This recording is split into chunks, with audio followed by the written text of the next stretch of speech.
Welcome to Trade Secrets, the Loose Ends Workshop video series. I'm Sandi Reinke, and along with Art, my husband, we're going to be exploring all kinds of creative ideas, projects, and just a lot of general mental fodder to get your creative juices going. And of course, the how-tos, tips, and techniques that you'll need. Basically, the trade secrets of doing really simple things and getting fabulous results.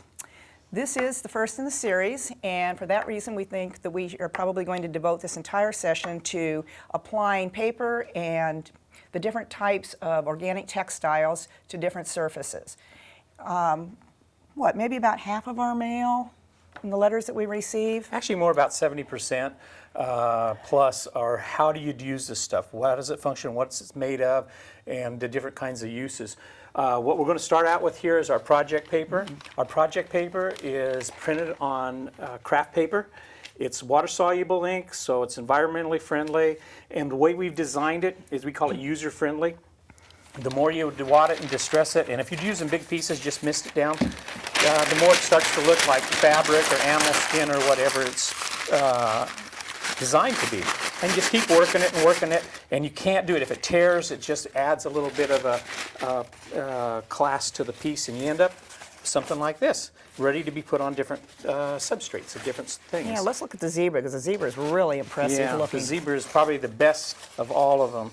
And you can rub a little gold in here, antiquing and stuff like that, and it really looks sharp. All the project papers are user-friendly. You can distress them. The tissue papers are the same kind of a thing. They're a lot tougher than they look, so you can have a lot of fun with them. Apply them to different luminaries. The other tissues also, you can apply them to walls, cover them with paint on top of it, and just have a whole lot of fun with them. So. We also do all kinds of handmade papers, probably our biggest single category, about 800 different kinds. And that means everything from very, very almost gossamer thin pieces, papers that look like lace. And then we do heavily textured ones, lots of fiber, leaves, all kinds of plant material in them, and also extremely heavy. This is an architectural type paper. This you could almost build something freestanding out of. It's just that rigid. We have papers that have been tie-dyed, and we have beater dyed, which means the pigment has been added into the pulp. That's important to know when you're working with these papers, because a lot of times that color will run. All types of printed material, papers that have all kinds of great designs on them, and of course ones with leaves and flowers. And we even have these wonderful papers, which are the spun silks. And these are almost entirely silk. There's a little bit of other fabric in these, but there's absolutely no cellulose or plant fiber material added in these at all. We actually have to obtain visas, textile visas, to get these into the United States. So that's just kind of a little taster of the different types of papers we're going to be working with. We have all kinds of them. And then we also work extensively with something that we call organic textiles.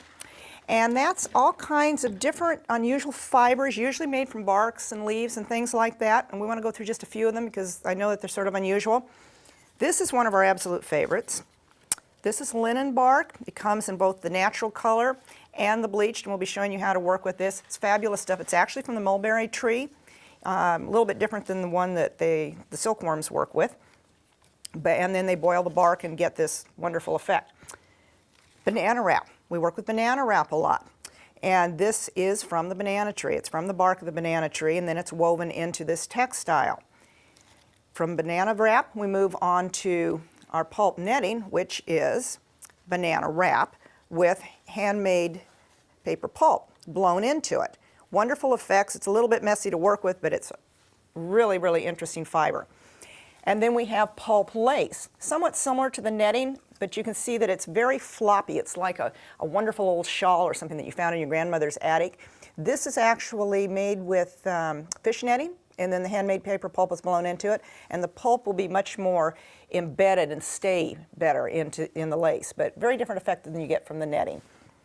And then, of course, we have all kinds of pods, pine cones, anything like that. You can get these commercially. We carry them. Most of the craft stores carry them. You can also go out and find your own stuff. You know, take a look around what's in your own backyard. And next, one of our favorite things to work with are these fossil leaves. And they come in a variety of different sizes and shapes. This is just two of them. These are actually skeletonized leaves. and they look incredibly fragile, and they're leaves, but they're much, much tougher than they look, and we'll show you how to work with these and apply these. Okay, I think that's pretty much most of the materials we're going to be working with, so let's get this cleaned up and we'll get out all of our materials and we'll be back in a minute. Just as a side note too, you cannot make a mistake with this. You just keep doing it and work with it and playing with it, and it's very forgiving. If you have any problems, turn the sound on the video. A friend of ours that is a professional designer and does this for a living, she just turns the video down, send no sound, and watch the hands. So have a lot of fun, and we'll on to the next segment. Yeah. Okay.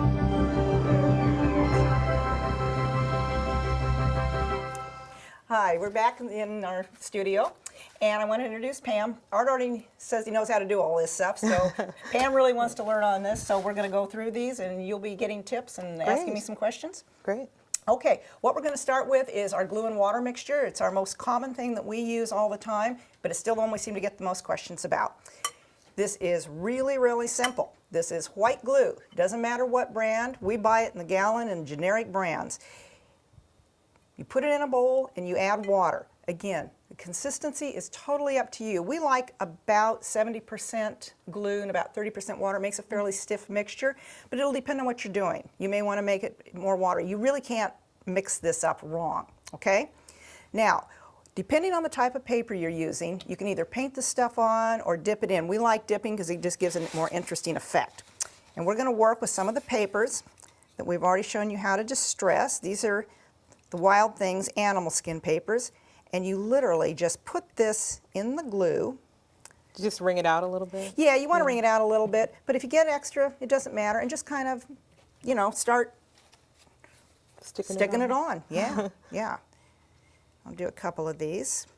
The project paper is fabulous for this. It doesn't fall apart on you. It's got a tremendous amount of integrity. I've had pieces I've, not liked where I put it, taken it off, put it back 4 or 5 times. And it just keeps going. You overlap these. Don't worry about wrinkles or any of that business, and don't worry about where the glue is. It'll dry totally clear and it won't be a big deal. Okay. So the project paper is real simple to use in this way. Handmade paper will work differently depending on the type. This purple one, if you'll tear me off a piece of that. Sure. This looks like a fairly smooth paper. Here, I can do a couple pieces here. Yeah. That guy's going to be a little, let's do that one, yeah. This looks like a fairly smooth paper, like it might be more fragile. It actually has extremely long fibers, very tough. Okay. This particular one we have actually had designers sew clothing out of. It's wow. Great paper. It's Euro wrap, incredibly strong, comes in about 30, gosh, I think 30 some colors. Great. I like that color, see? Yeah, and yeah, it's a bright one anyway. Okay, and same thing, just would put this on, and again, work it in. You always want to tear this. You don't want to cut paper. Okay. You're going to get those flat edges, unless that's the effect, you're going for something very geometric. Right. But otherwise, you definitely want to tear it. Some of these papers have flat edges.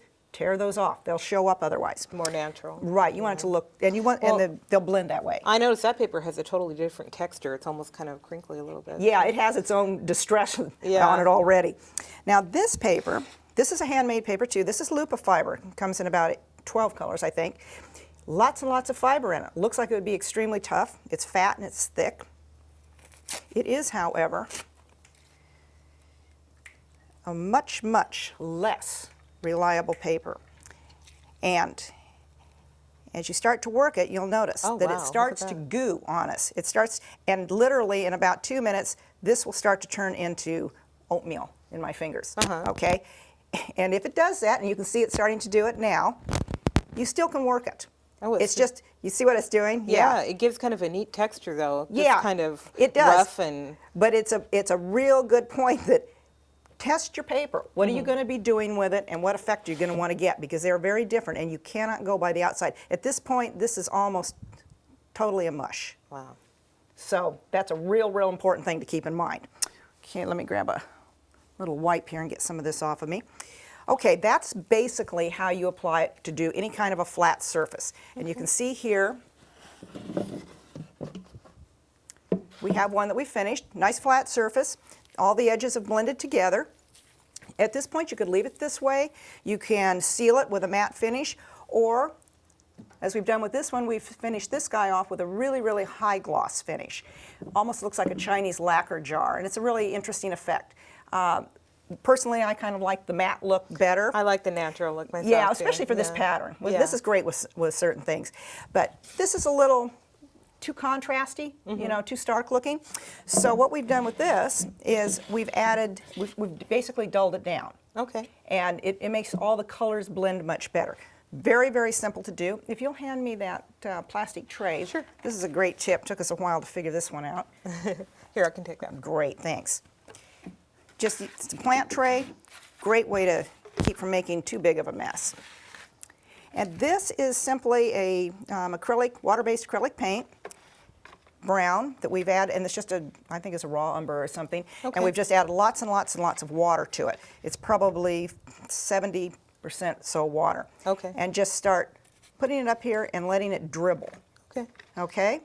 And you just keep doing that and working it, and you go, yeah, I think that might be a little too dark.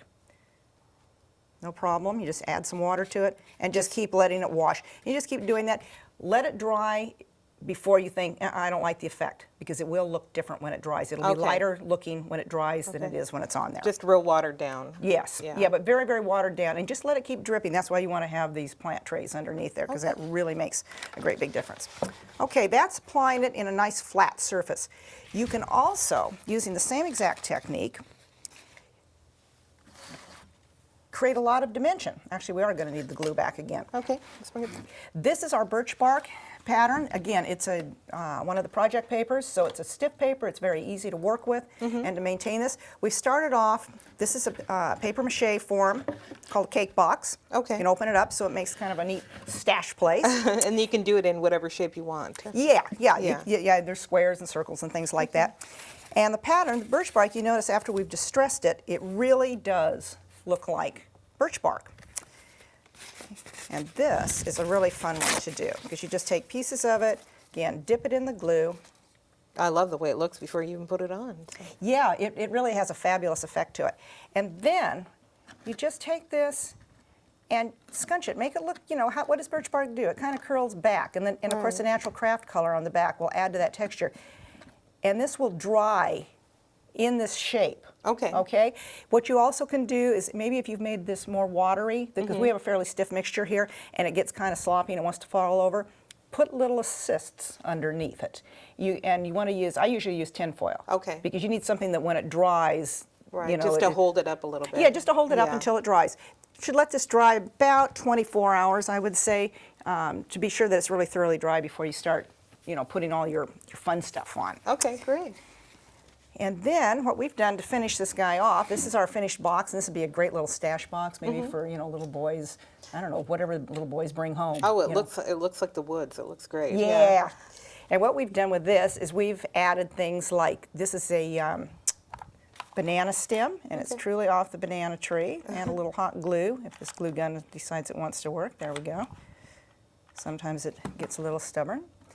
And we just can work these things in. Oh, I think that looks great. It looks like it's laying on the forest floor. It looks Yeah, really good, and just yeah. add the different mosses and things.